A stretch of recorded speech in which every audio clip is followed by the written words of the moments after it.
Good morning, everybody. Welcome to the latest episode of Robots and Red Tape. I am your host, Nick Shutt. Happy to have my friend Dr. Dolores Kuchina-Musina here with me today. Dolores, how are you? I'm great. How are you? Oh, it's another day in paradise. Thanks so much for asking. Been an interesting couple of weeks in our industry, as we were talking about before we started. But if you don't mind, for all the everybody that doesn't have the honor of knowing you yet, you tell everybody a little bit about yourself, your background, and kind of how you got here. Yeah, absolutely. So, hi everyone. I am the contracts acquisition nerd that you will find on LinkedIn that reads all the boring stuff. So I am the CEO of Rexata Solutions. Started that about 3 years ago with the vision of setting the record straight when it comes to acquisition. And really where that came from. So I started originally on commercial contracts and I wanted to do government contracts, which I know is unique. Most people fall into the job, they don't ask for it. And then I got into the adventure of starting my PhD and really dove into innovation policy and found that there's such a much bigger world when it comes to acquisition outside of just the federal acquisition regulations. And what I knew of government contracts that was really popular where I lived, which was the shipbuilding industry. Hmm. Uh, Construction and shipbuilding is a whole other world. But I didn't realize that there was even more to acquisition outside of, what was the comfort level that I had. Hmm. And so that combined with me, making a big jump and deciding to do this on my own, I get to take on projects that I really enjoy. Hmm. So I wrote my entire dissertation on other transaction authorities. So one of the, I think, three people that have a dissertation that talks about it. And one of the only, I think one of two people, which is my co-researcher, Ben McMartin, that has done a comparative study of all federal Hmm. statutes of other transactions. So as you can see, I pick a topic, I dive really deep into it. I want to know as much about it. And I enjoy it. And now I'm really focused on international innovation policy and acquisition. So broadening the scope as much as I can. Absolutely. Yeah, no, fascinating, fantastic. I appreciate that. I appreciate you coming on. It Yeah. has to be with kind of the last couple years and the increased activity relating to the AI space. It has to have been first a fascinating time for you and also very busy. Yes, yes. Not just from a perspective of how do we get this into the right hands? How do we use it? But also, how do we protect academic research? How does our intellectual property Hmm. train of thought work now that we have these models that are open to a lot of folks? I mean, AI has been in our lives for a very long time. Hmm. It just hasn't had, I think, the same. Um, I'm going to say sex appeal that it's had in the last like 2 years, right? When ChatGPT came out and everyone lost their mind. And it seems like the moment there's a new chatbot or there's a new platform available, that's all anyone will talk about for a week and a half. And what we saw with DeepSeek is that now it's starting to affect how businesses are operating and their revenue and what that means for the future of technology and technology firms. So it's really taken over the conversation and it's bleeding its way into almost every app you have and every conversation you have. Absolutely. Probably in addition to that, a lot of papers that are coming out now have been researched with AI assistance or written with AI assistance. And so when you start really thinking about it, it absolutely is everywhere, and it's going to continue to Mhm. expand. So in your area of expertise, speaking about the government, what are the ways that the government acquires, emerging technologies? Because I would assume it's different than some of the more like rote commodities out there, like routers, switches, what have Yeah. cloud storage. I would assume this is different. How do they engage in this area? So I think from what I've seen at least is I would say maybe like a year and a half ago, a lot of it was more developmental. More of it is now becoming because the commercial industry has really gotten it to a really good place where they think that it could be really easy for the government to just implement it the way that it is. Hmm. So they're using a lot of FAR Part 12 or Federal Acquisition Regulations Part 12, or simplified acquisitions or FAR Part 13. They're able to leverage that in order for them to get already developed technologies into the hands of the government. Hmm. But what we're finding is that there's a lot more security requirements. There's a lot more questions being asked about how this data is being used. There's a lot more questions about what data these organizations are using to build their models. Hmm. There was a big case with Microsoft not too long ago about what they were using in order for them to build. Actually, Zoom in their privacy policy popped up not too long ago about how they can use any content in your videos for their training, for their AI models. And Zoom actually changed their entire model from being this to being now AI, which is kind of interesting in the way that it's moving along. Hmm. And we also saw that OpenAI came out with a government side of things as well. So you can see now that I think there's going to be an AI commercial branch and there's going to be an AI government because it's going to cost companies a lot. The other way that I've seen the government buy it is through grants, co-op agreements, other transactions. The CIBR program has been leveraged a lot, again, a lot for developmental work to get it to commercialization. Hmm. But with very specific use cases, I think we as consumers tend to think of AI as just like generative AI. I plug in, create an itinerary for me for my trip to Argentina in May. And it makes your life easier that way. But to your point, people are using it for research. People are using it sometimes to help drive some big decisions like, hey, I want to research this policy. What is this AI going to tell me about it? And one of my fun times is to prove the AI wrong. Hmm. So it was very easy to do it with other transaction authorities, just because I know so much about them. And it was evident to see that a lot of them were referencing just the Department of Defense. So it's the government, I think, is taking a much more closer approach to how they're going to implement AI and for good reasons, Yep. especially because they're trying to implement it in operations, especially in defense. And so there's a rise of that. And looking internationally, the EU has really been focused on creating some standard safeguards commercially and with the government, which has been great. I know the US is trying to follow. So we'll see what happens in the next year about that, or, you know, how AI is going to play a pivotal role with the current administration and what they're trying to do to advance and modernize. Hmm. Absolutely. Yeah, on the EU front, I was actually at an event earlier this week at the French embassy where they had Mhm.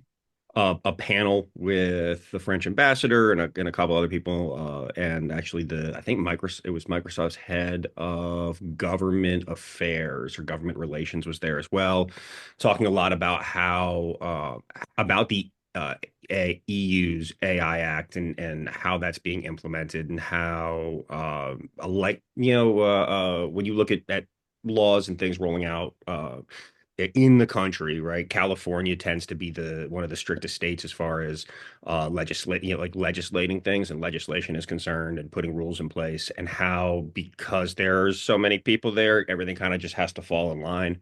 And some folks were saying that they think that that actually may be the case globally as it relates to AI policy because EU is such a big market, nobody wants to miss out on that, and so a lot of Mhm. what's going on there will end up driving policy elsewhere.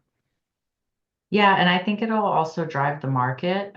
Usually, where you have more safeguards, companies will just put that across the board because it's easier to manage. Yep. Um, and EU actually, what they have as their safeguards, it's not, in my opinion, I don't think it's anything that's restrictive. I think it is the way that they framed it and the way that they're using it is really just to make sure that AI doesn't get abused Hmm. and make sure that, the I would say like society doesn't get harmed from AI.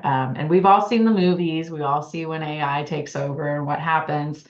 And I think we're still far away from those types of movie situations. But when it comes to like facial recognition, things like that, if we're looking at where we are with that, we're very far from being great at doing it.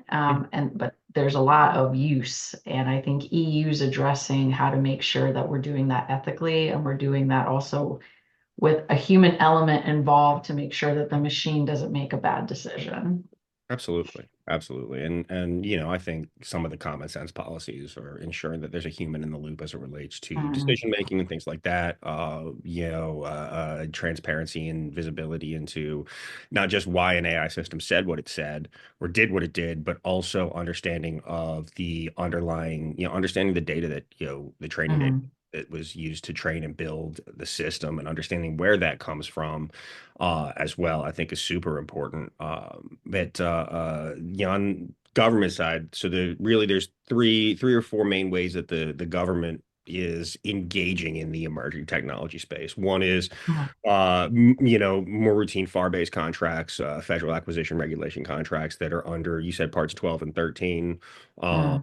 there's the OTA or other transaction authorities, which is a way a government can engage and buy things without the FAR being involved, correct?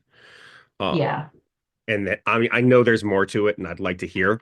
I'm super simplifying it. I understand. I don't have a PhD in it, and I'm just trying to make it idiot proof over here. For me, right?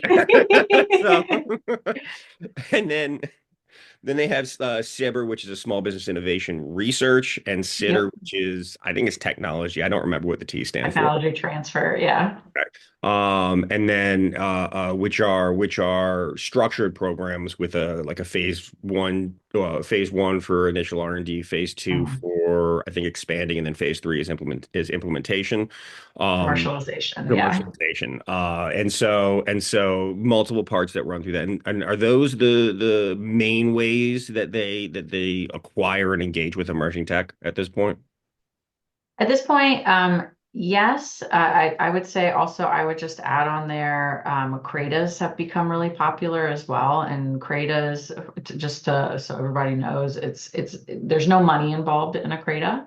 Hmm. What it is you get access to data. And so the government has gotten very smart over the last year and realized that they really need to test to make sure these things work in their environment before they spend a lot of money, which is great. That means that we're starting to learn how to buy software.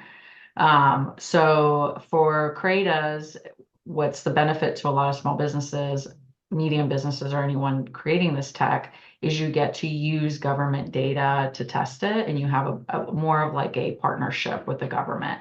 That actually leads you to really good opportunities because you can say, hey, we have the ability to use this type of data, play with it. Hmm. It's usually I would say it's a very small piece of data, and you generally will partner with a university. Hmm. But if you're just trying to get your foot in the door and someone offers you that, like that's an amazing opportunity. Hmm. I would just add that on there as like Okay. just the Yeah, ding. the government has a lot of data, and whether it's in a lot of different areas, whether it's defense and the IC community and the data, all the data that they have, or you look at like HHS or CMS specifically and all the medical data, or you look Mhm. at a place like NIH under HHS again and all the Yeah. research data, or NASA and all of their data, both here research data, but also in the universe as well. And so yeah, Yeah. huge amounts of data. So that's fantastic. And um, what are some of the biggest misconceptions that you've seen in just industry versus the reality? So I would say the first one, and it's a big one, is that a lot of people have the misconception that the government knows how to buy commercial technology or that they Mhm. know how to buy software. From the way that the federal acquisition regulations were written, they were not necessarily written to buy software. If you really read it, it wasn't set up that way. Now, we've What was it made set some up to buy? adjustments to it. What was it set up to buy? It was to essentially buy like commodities, to buy more of like solidified products, not necessarily to buy like services or develop like or to buy like licenses. Hmm. Uh, because so the FAR was established in the 1980s. We didn't have these types of software models we have today back then. And the government has adjusted for that, right? To say, hey, we need to bring in more commercial technologies. We need to have these policies. So the FAR was revised. Went through the Federal Register. We have commercial product services distinction now. We have simplified acquisition that has been increased in order for us to be able to use faster procedures. We have for a lot of agencies now, they have the other transaction authority, which helps a lot, which helps address people not entering the market. Um, but I think the idea that the government understands a lot of these practices is a big misconception companies go in because they go in with the speak that they're used to using and Hmm. not understanding that that's not necessarily translatable on the government side. And again, we saw this with AI. I think when you and I first met, we talked a little bit about this. I had a fun game reading solicitations for AI, and Hmm. I found that a lot of times what they were saying was AI was actually just automation, Hmm. in a database, not necessarily adding an element of any artificial intelligence. Hmm. To simplify it, it was almost like running a macro in your Excel Right. workbook to get a quick answer, but there wasn't an actual intelligence piece to it. It was just coding. Hmm. So you have to understand that the people that are writing the requirements, goes through a very long process. And so this misconception that the requirements that are in that solicitation or on that draft RFP are coming from experts that really know. And I think industry comes in reading it thinking, oh, okay, this is what you want. They try to fit into it instead of working with the government and saying, hey, you're Hmm. actually missing the ball on this. This isn't the way that you would set this up. This is how the current system works. This is the equipment that you're going to need. These are the type of people. We also saw this with pricing out AI folks for research, Hmm. where labor categories were getting questioned. You're not going to have someone with 40 years of experience in AI that's going to be willing to take a salary of $75,000. It's not going to happen. Hmm. But that was a big topic, I think, about a year ago in terms of what we saw was being rejected in pricing for a Hmm. lot of these firms that were providing the services. So that would be the big misconception is that the government knows. Yep. They don't. That's why they're looking at industry. And you see in a lot of solicitations now where they say they want to leverage commercial experience and knowledge because they're recognizing they have some catching up to do.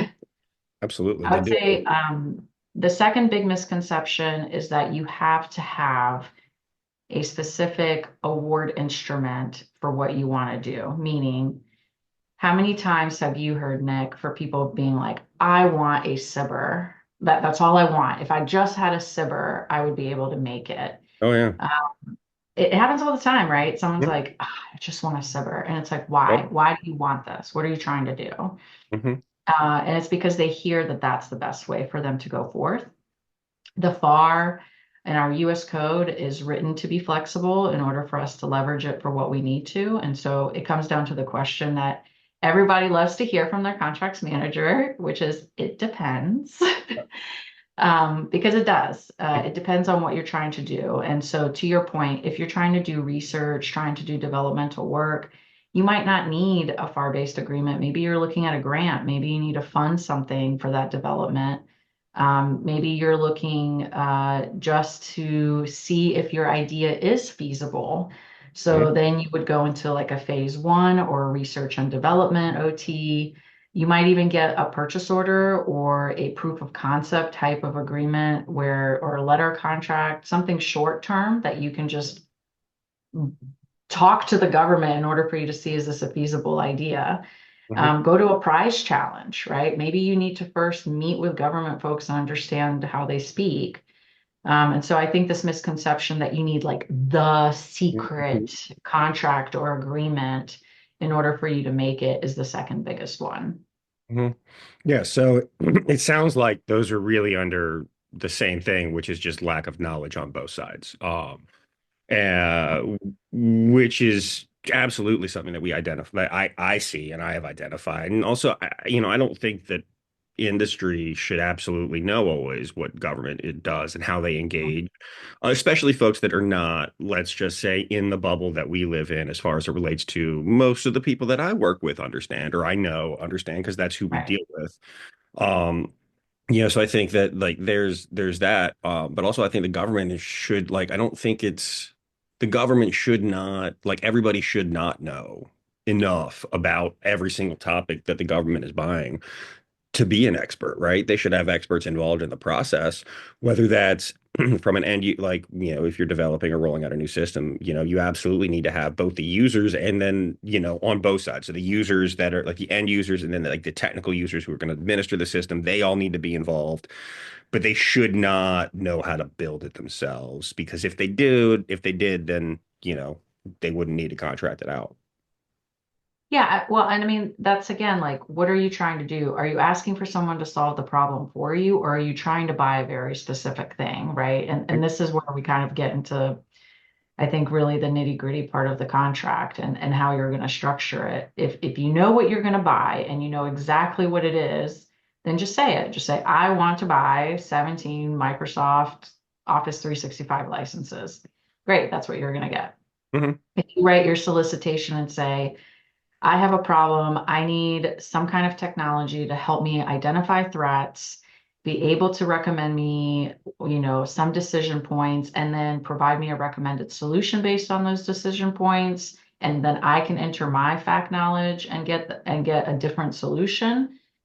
Then you're going to have a very wide range of technologies coming forth and telling you what they can offer you to solve the problem. But if you're Hmm. going in with that preconceived notion of like, well, I didn't really want that, then why did you write your requirements that way? And to your point, it's also a little bit, I think, not just lack of knowledge, but I would say also a lack of clear communication of need.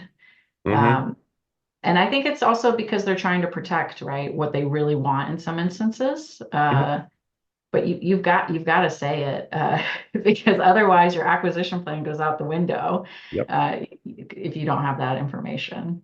Absolutely. Absolutely. And then so understanding that there's a lot of people out there that do believe that they just need a SIBR and they'll make it. Um, Mhm. who should be engaging in the SIBR program and who, as say I'm a commercial company, right? Or I'm a startup and I have this idea. What are the decision points I should be looking at to Mhm. go for the FAR-based versus an OTA versus, a SIBR sitter or into one of the marketplaces that I know you've mentioned as well. Kind of how, what should I be thinking about? So the first thing I think you should be thinking about is where are you currently with the development of your technology? So if you're in the very early stages, that'll tell you that you're probably not going to be looking for things or opportunities that are looking for an already commercialized product that are where you can leverage like FAR Part 12. Mhm. They're not looking for something that is a final or program of record, as some agencies will use. You're looking for something like price challenges. You're probably looking for a SIBR to do a proof of concept.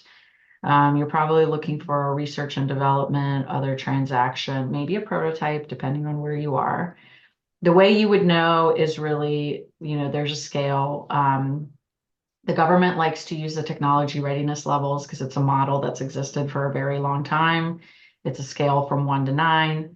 Think of 1 as an idea, you drew it on a napkin, you think it's going to happen, but now you need to test it. 9 is it's fully deployed, meaning someone's using it, you're selling it, you're successful, and then all the stages in between. And if you look at that scale, you can kind of also match up what are some of the authorities you can use along the way.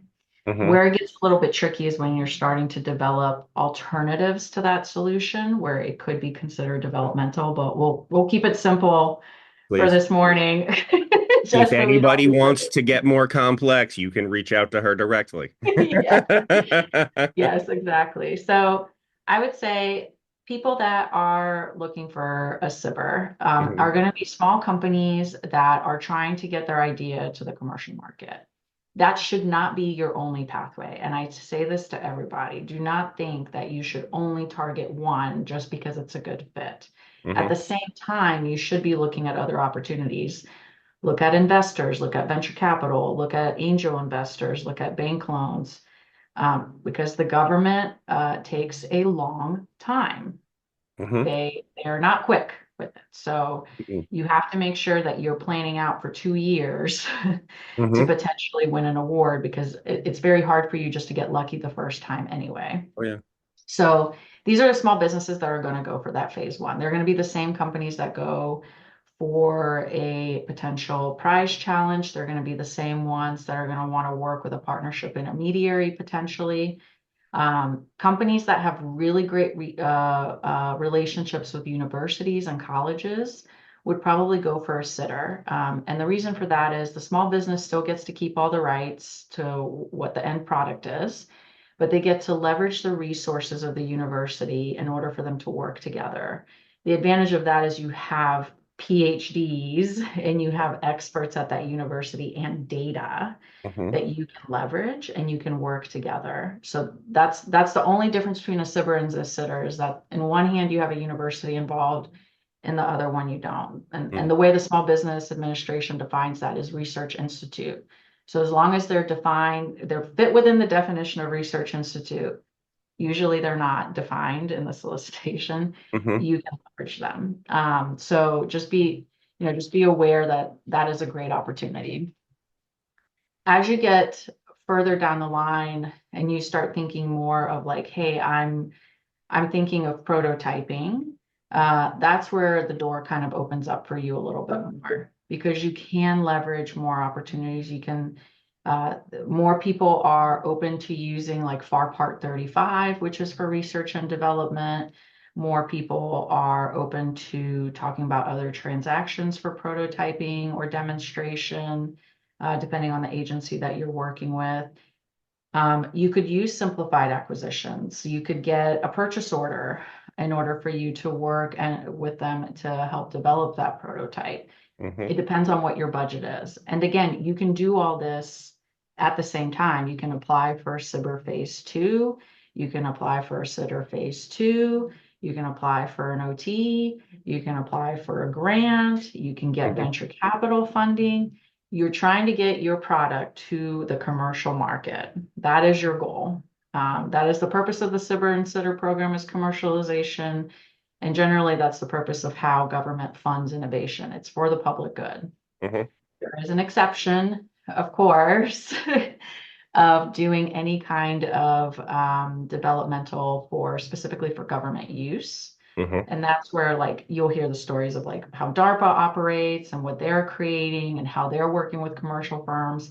And usually there's kind of like a to simplify it again, like a spin-off that's a commercial version and a defense version. Hmm. But as you go along the scale of that technology readiness level, as you get closer to the end of number nine, that's where if you're already commercial, then you can leverage FAR Part 12.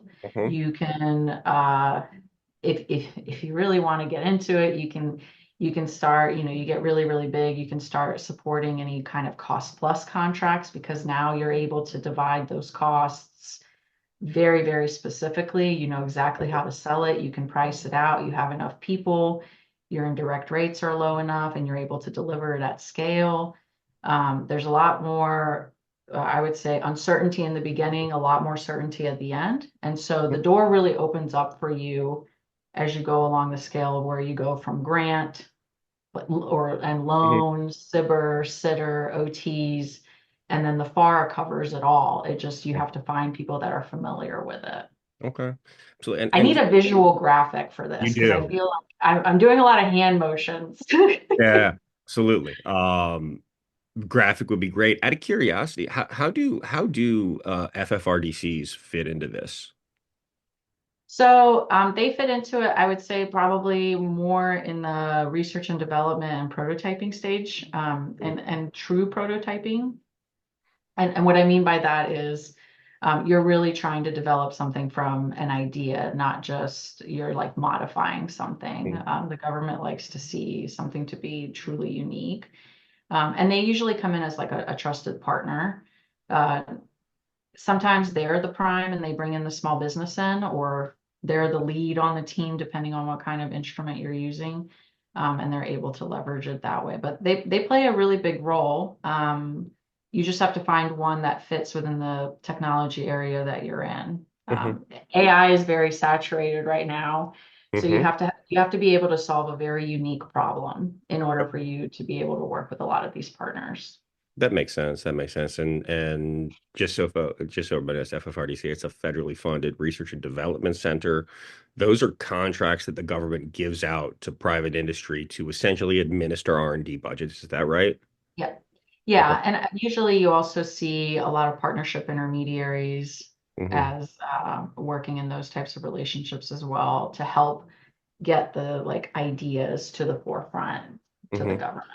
Right. Okay. What's an example of a successful FFRDC? Oh man, you just put me on the spot. Successful FODC. I'll have to phone a friend for that one for later. I'm trying to go down my list and be like, oh, okay, how do we define success? Right. What does Yeah, that mean? like yeah, from like I know that MITRE runs a bunch of them. I think Mhm. JPL is another one out in California, all about propulsion and like I think it's the Jet Propulsion Lab is what it stands for. I don't Yeah. remember. And I know like IDA is a big one here in or a medium sized one here Mhm. in the Northern Virginia area, all around data and data analytics. Um, so yeah, there's a bunch of them out there, which I do. Yeah. Yeah, and I know I know you weren't prepared for that. I didn't tell you I was going to ask you that. It came You in. threw a curveball. Yeah. No, I mean, the thing about a lot of them, though, I think it's hard for the public to know and to measure how they're going to work with them because they're so behind the scenes. I mean, they all have websites, they all have great information. It's not very evident on how like a company can come in and say like, hey, I have this really cool technology. How can we work together? Hmm. And I will say with any relationship, a lot of these small businesses are nervous because they don't want to lose their IP Hmm. or intellectual property. They don't want to lose the right to their intellectual property. So MITRE does a really good job. I know a few people from MITRE, and I will say, when I was starting out, I was very intimidated by them. The entire organization, I was like, they would never want to talk to me. And Hmm. then I talked to a few people from there. I was like, oh, they're like really nice. Yeah. But when you go to conferences and you see a lot of the folks there, it is very intimidating because they're very, very smart folks. So you're expecting for them not to be as down to earth as they are, but they're there to be a door that you can use and that should be able to open up the opportunity for you to work with the government or at least get smarter on how to. Yeah, absolutely. Yeah, no, I know that they're like I know they have a lot of really smart people like I that work for them. I remember a conversation. A friend of mine called me looking for something high, like somebody that had a hyper specific skill set and a hyper specific knowledge set. And I ended up talking to somebody who's in the healthcare space, and I ended up talking to somebody from MITRE who is an MD and also a data scientist. And it's like, man, like that's a bit of overachieving. I don't need, like you get your MD, you go back to school for a Yeah. PhD in data. Come on now. But that's the kind of people they have there. It's a fascinating organization. And so how can you explain the different phases of the SIBR and SITR program? And kind of walk us through what that looks like, and then also, just again, just give a base understanding to start with. Yeah, absolutely. So I'll do it as the policy directive from SBA or Small Business Administration lays it out. Each agency that uses it slightly different, but but the framework's the same and slightly different. I mean, it's usually the dollars that are associated with each one. So phase one is supposed to be like proof of concept. Generally, with a phase one, your deliverable is just, hey, is it feasible? Is there feasibility in this? It's a report. Mhm. That's what you're delivering at the end of a phase one. So you're just trying to show to the government, like, hey, I have this idea. It looks like it's going to work. Generally, companies are doing a lot of discovery calls. They're trying to figure out, hey, what else do I need to know? It's low dollar value. There's no shame in the game of having to do multiple phase ones for you to really get an understanding. Is this a feasible idea? The And key phase, is you have to be careful to make sure that you're just not repeatedly getting phase ones, that you're mhm. actually advancing because the government wants to see you advance.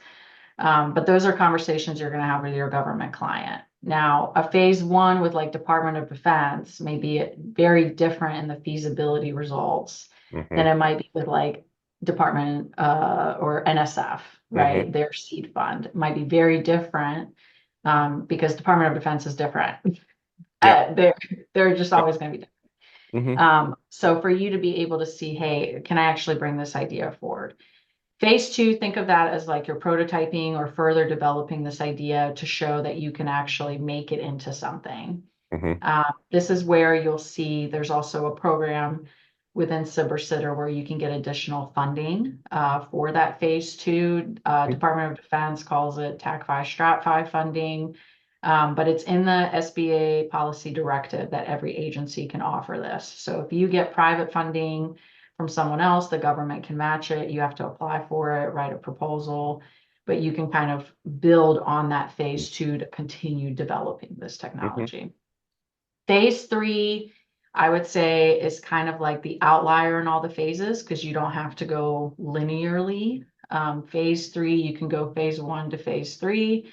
Like maybe you got a ton of money and now you need a phase three to go forth and prosper and go to commercialization. Phase three does not use any silver sitter funds, so Mhm. it would have to be outside of, it would have to be within the normal government fiscal year budget. Mhm. It doesn't get to benefit off the silver sitter funds.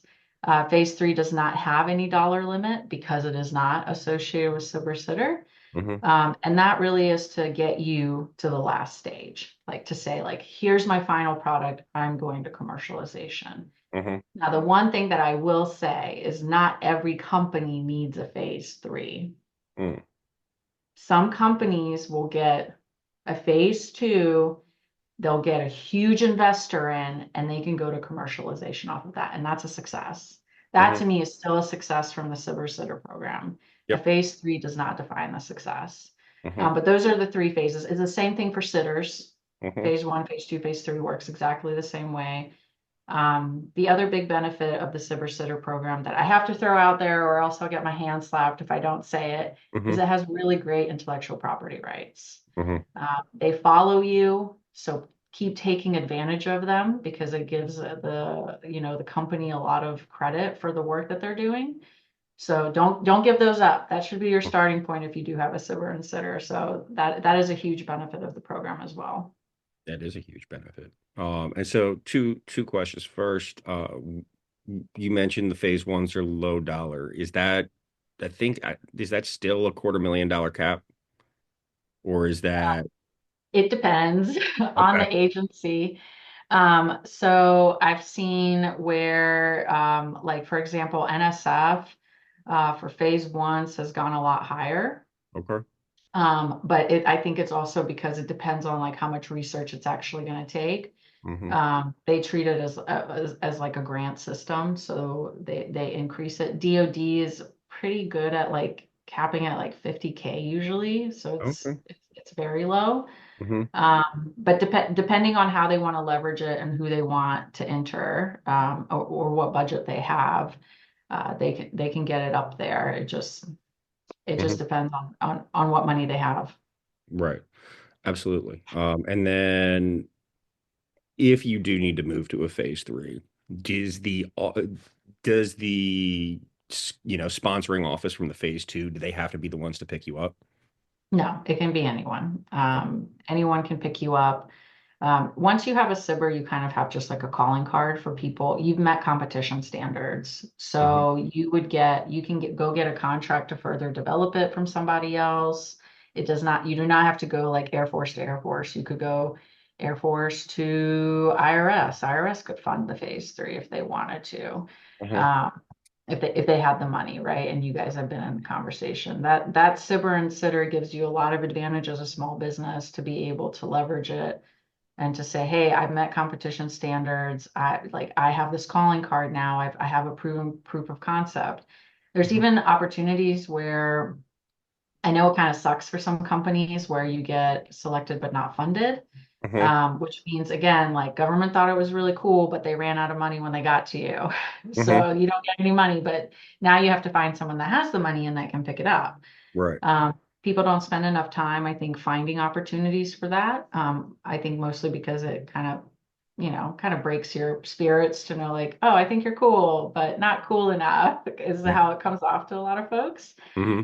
But even opportunities like that, you could take that and you can turn that into something where you can get a contract with another agency Hmm. for that idea to bring that to a prototype or phase three. Okay. No, that's fantastic.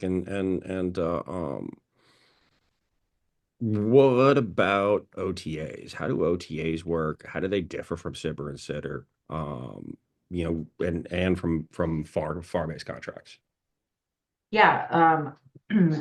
All right. Here we go. Yeah. So, Hmm. other transactions are really, really awesome because the benefit of them and the reason why they exist is to help companies that don't necessarily know how to do business with the government and don't want all the strings attached of doing business with the government to bring their ideas or get funded by the government to the government. So the history of OTs or the legend of OTs, it started with NASA during this, for the Space Act is the first instance that we saw a Hmm. mention of other transactions. And NASA really, I would say, uses it.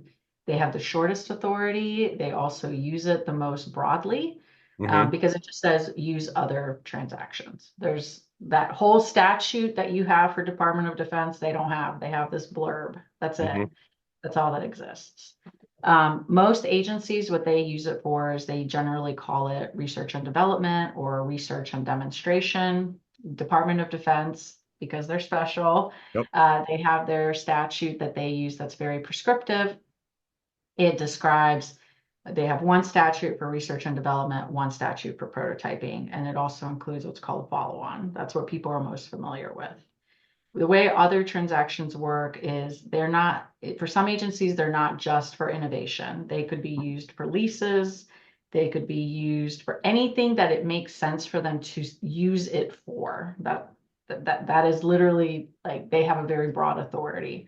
Okay. Other agencies have made sure that they put confines around it to say, hey, you can use it.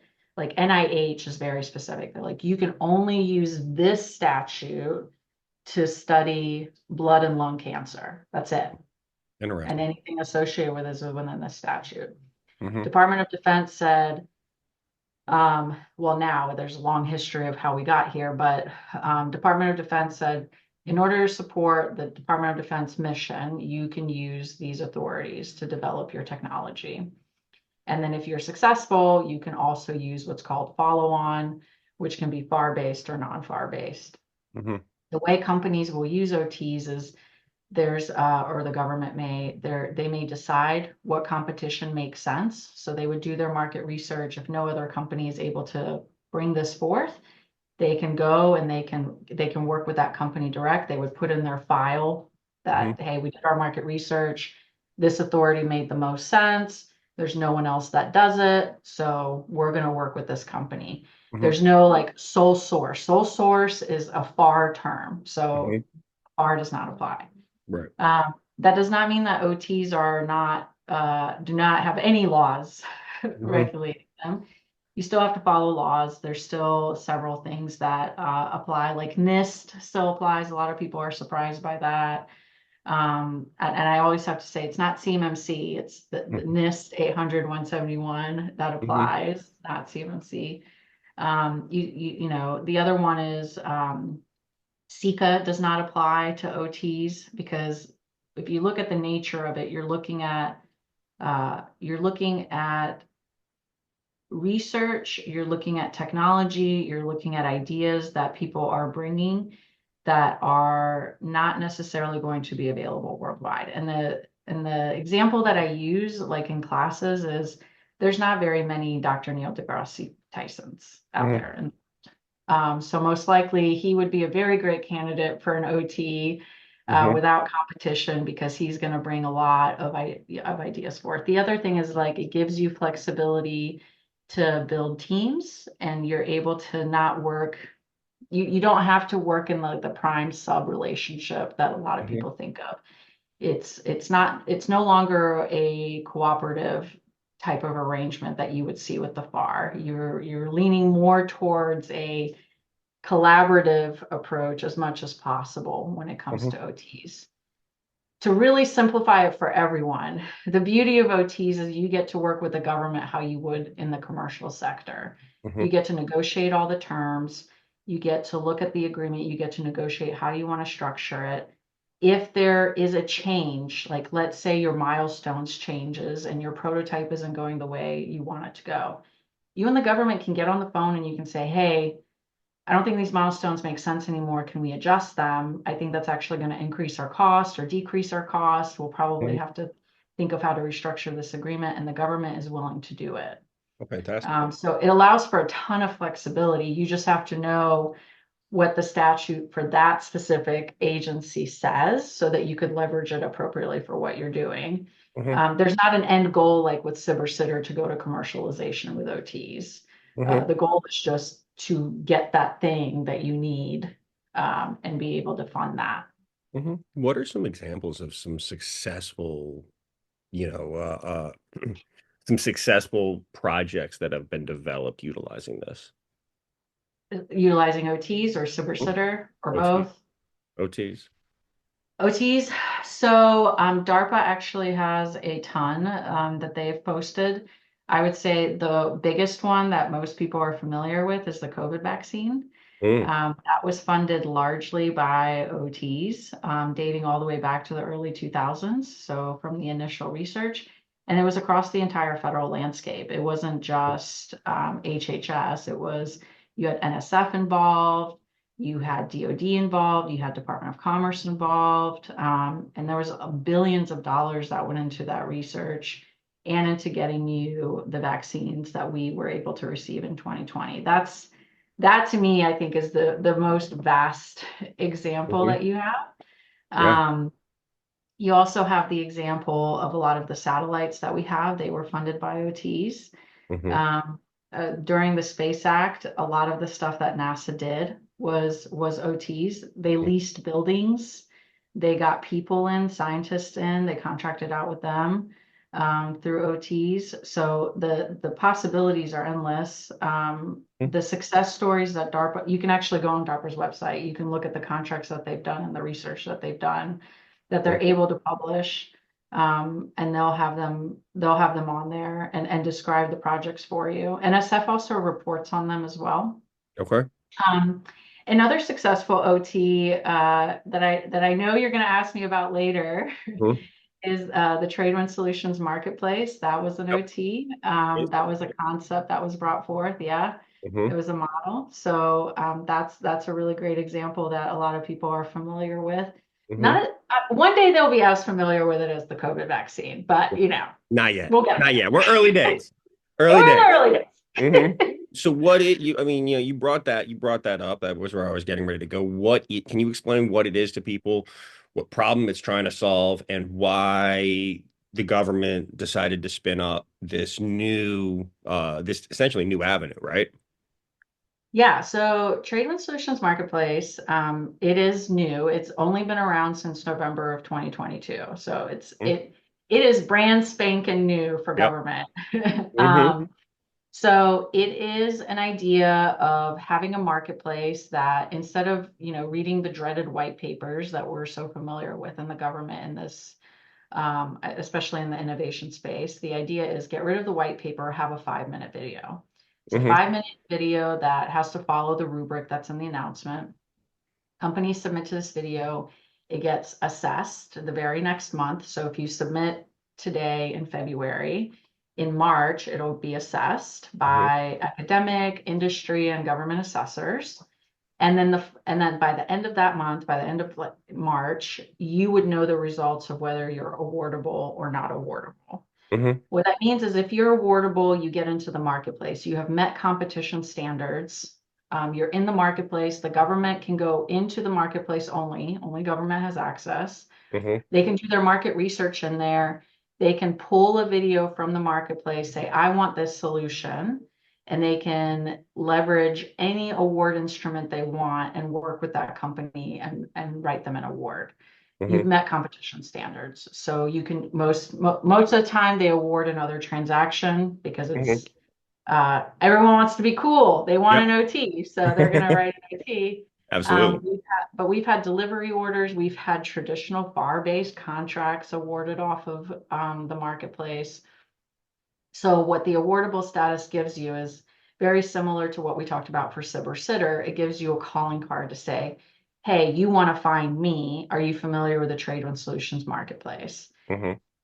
So they go to the marketplace. What we've developed is a how do you buy off the marketplace guide, an acquisition guide. It's all on the website.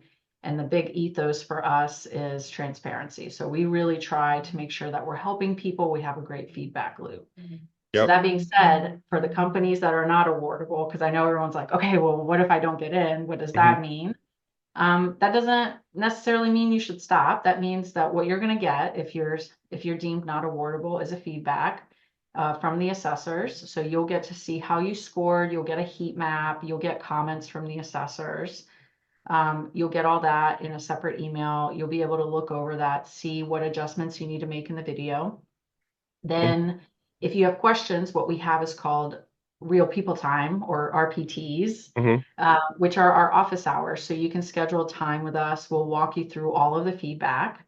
We'll talk about what you can do better. Hmm. If there's still like really like big questions of like, hey, why did the assessor say this or that? We'll go meet with the assessors. We'll talk to them. We'll say, hey, there's still questions. There seems to be some discrepancy here. Can you clarify what you were thinking? Hmm. And then we work with that company to say like, okay, so here's the areas that we recommend you improve. They Hmm. resubmit, they get reassessed, and usually after 2 to 3 times, people are successful. Okay. Some people are not successful. I think we've only had like 6 people that just didn't move on. And Hmm. that's because they just weren't a good fit. Like we Yep. had someone that was, I think, like a water purification, didn't fit within the criteria of the solicitation. One was it was a technology, but for trade winds, it didn't fit within the strategic focus areas. Hmm. But we did find them another opportunity that they could submit to, so they were able to go and submit. And since 2022, Trade and Solutions Marketplace has grown. So we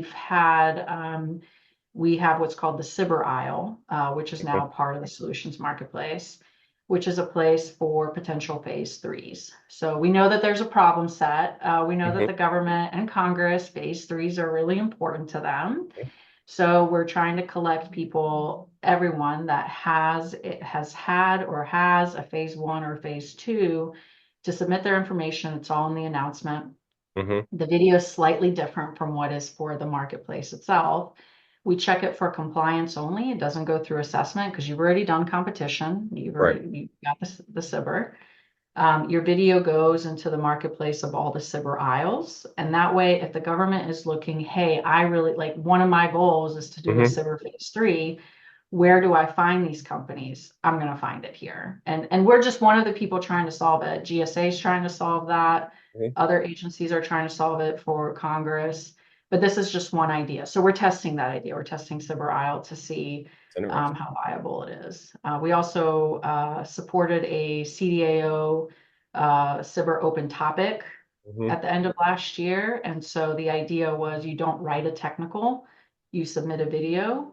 Hmm. And so the video went to the marketplace submission portal. We used a similar rubric that we do to the marketplace. Hmm. Now we're waiting for all the announcements to go out as a result of that. Hmm. So it's an interesting model to get away from written form to a video submission, Hmm. um, which has challenged some. I've heard it. It's very hard to get everything in 5 minutes, but we've had over 1,000 submissions. I think we have over 500 companies already in the marketplace. Hmm. We've had several awards. I think we just posted no, December. I think in December we posted the year in review for 2024.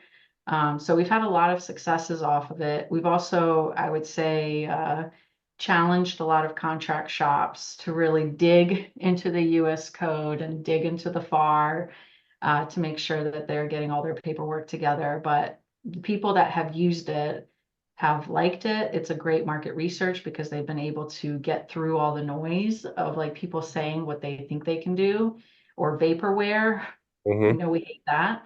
Right. And able to look at actual assessed technologies to make the best decision of what they're able to actually put on contract. Hmm. Yeah, absolutely. I love that you're getting feedback in a timely fashion as well. That's super big, right? Yeah. We both know that the government's not known for their speediness or their feedback. And so, being able to get feedback is absolutely huge. And have that interaction is fantastic. And I know that this was the first, but it's also spun up a couple of Yep. other agencies doing marketplaces like this, based on your model, correct? Yeah, so we have built now two others, which is Platform One has a marketplace supporting the Platform One mission and their strategic focus areas. And then we just kicked off DARPA ERIS, Hmm. ERIS. So that is brand new. So anyone that's kind of on that like precipice of like really unique stuff, that's going to be a really good fit. And each of these marketplaces are unique to the focus areas for that specific marketplace. They Hmm. use the same concept. They use a lot of the same expertise, like the team that supports it is everyone that I work with very closely.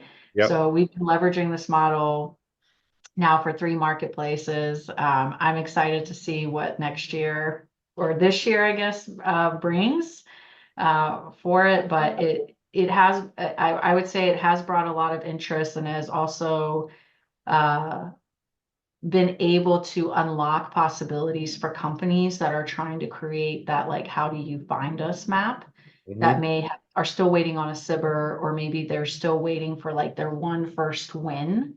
Hmm. So and they can point to something other than handing that pesky capability statement to the Oh, yeah. government. They're able to like show them something where they're explaining what they actually do.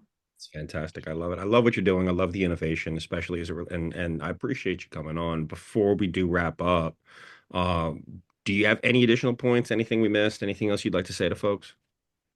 I would say my biggest piece of advice for people is create your contract pathway document for the government. A lot of people forget to do that because we're so focused on like showing the cool stuff that we're doing. Mhm. But the government, sometimes they have narrow vision too on what the art of possibilities are. So if you're a small, non-traditional company, put that right out front. Tell them that you're in the marketplace. Tell them you have a SIBR. Tell them what partners you work with. Maybe you have companies that have contract vehicles that you can be a subcontractor on. Mhm. That way you can get the foot in the door. Don't think you have to have that one perfect contract. You can have 10 perfect contracts at the same time. Absolutely. Don't stretch yourself too thin, but make sure that you're very tactful in how you're talking with the government and use all the resources you have. There's a ton out there. There's a ton of experts that are willing to help. So get the partnerships, get that contract pathway document together. If you Mhm. don't know what it is, I'm happy to answer any questions anyone has on LinkedIn about it. Absolutely. But the art of possibilities are all out there. It's just a matter of you having to know how to leverage it and leverage it to your ability. Awesome. Really appreciate it. Appreciate you coming on Robots of Red Tape. It's been super fun having you. Yeah, And thank you so much. thank you, everybody. Thanks for listening. Hope you're having a great day.